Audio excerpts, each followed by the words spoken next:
السلام عليكم ورحمة الله وبركاته. أهلا بكم متابعينا الكرام. فيديو جديد النهاردة هتكلم معاكم النهاردة عن سؤال دايما بتسأله، وأول حاجة بتيجي في بال الشخص اللي جاي يشتري طبعة جديد: هل الواي فاي مهم في الطبعة ولا مش مهم في الطبعة؟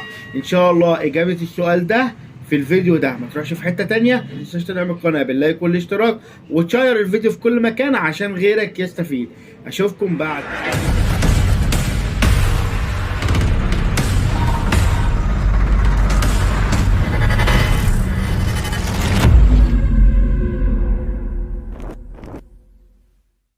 اهلا بكم من جديد. رجعت لكم بعد الانترو وهعيد السؤال مرة تانية، والسؤال بيقول: هل الواي فاي من الاشياء المهمة اثناء شراء الطبعة؟ اجابة السؤال باختصار: لا، الواي فاي عمره ما كان مهم في الطبعة. اهم حاجة في الطبعة يا جماعة قلنا الامكانيات بتاعة الطبعة الاساسية: سرعة الطبعة، كم ورقة في الدقيقة، الحبر بتاع الورقة هل هو تكلفته هتبقى بعد كده غالية ولا تكلفته هتبقى في المتناول، بحيث ان انا لو مكتب هتبقى الحسبة مختلفة عن ان انا بيت، او هتبقى الحسبة مختلفة عن ان انا مكتب كبير او هتحط في شركة كبيرة. كل حاجة بيبقى ليها الحاجة بتاعتها. يعني ايه الكلام ده؟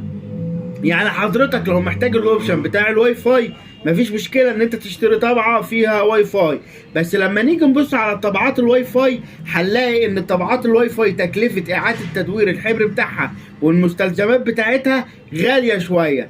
فانت لازما هتحط حاجه قصاد حاجه، يعني لازما مش هتاخد كل حاجه في الطبعه اللي انت هتحتاجها. يعني حضرتك عايزها واي فاي، اول حاجه سعر الطبعه هيبقى غالي، تاني حاجه او ممكن سعر الحبر هيبقى غالي، الا في بعض الطبعات زي الطبعه ال 1102 الدبليو ديت بيبقى سعر الحبر فيها زيها زي الطبعه ال 1102 العاديه، زيها زي الطبعه ال 1102 العاديه. فانت حضرتك الواي فاي عامل مهم بالنسبه لك، يبقى انت لازم هتضحي بتمن غالي للطبعه، وهتضحي باحيانا تمن حبر غالي للطبعه برضو، وقطع غيار برضو للطبعه غاليه.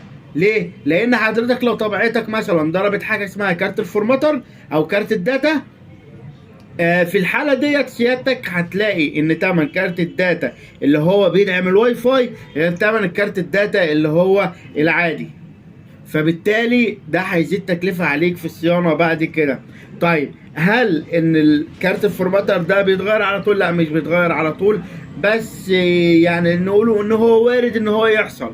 وزي ما قلنا احنا بنتكلم في ايه؟ احنا بنتكلم في ان انا عايز رفاهية شوية، اللي هو عايز اطبع بقى من خلال الموبايل وانا قاعد في مكاني، ابعت صورة، ابعت دوكيمنت عايز ابعته، ملف اكسل، ملف وورد، الكلام ديت.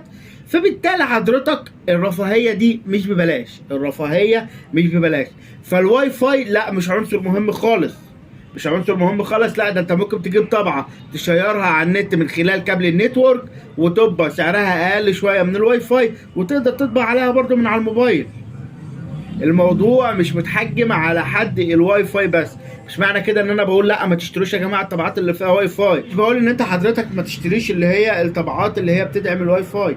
لا، الطبعات اللي بتدعم الواي فاي جميله جدا وكويسه جدا وعمليه وكويسه وكل حاجه، بس في شويه تفاصيل كده في الطبعه ذات نفسها بتكون هي العامل اللي مش كويس في الطبعه: غلو قطع غيارها، غلو احبارها. ومش بتكلم على كل الطبعات، في طبعات كويسه.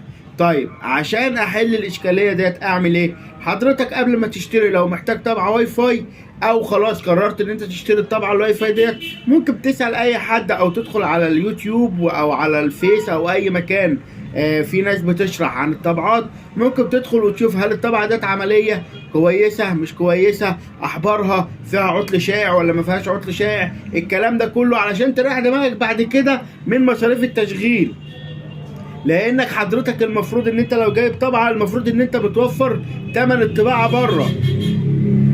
فبالتالي حضرتك لو مقرر خلاص ان انت تشتري طبعه واي فاي، فيا ريت تسال على الطبعه اللي انت عايز تشتريها قبل ما تشتريها، يكون حد امين وصادق تساله الطبعه دي كويسه ولا مش كويسه، ومش المكان اللي انت رايح تشتري منه، لان المكان اللي انت رايح تشتري منه اكيد هيحسن لك المنتج بتاعه وهيقول لك على كل الحاجات الحلوه اللي في المنتج. لا، في تفاصيل صغيره كده لازم تاخد بالك منها، وده اللي هيقول لك عليها حد جارك، حد كويس بتتعامل معاه في الطبعات او في صيانه الطبعات، لازم تاخد بالك من النقطه ديت عشان بعد كده ما تلبسش في طبعه قطع غيارها غاليه، احبارها غاليه، صيانتها ذات نفسها غاليه. فالكلام ده كله احنا في غنى عنه. ان شاء الله الفيديو يكون عجبكم. لو عجبكم الفيديو ما تنسيش تدعموا القناه باللايك والاشتراك. اشوفكم في فيديو جديد، والسلام عليكم ورحمه الله وبركاته.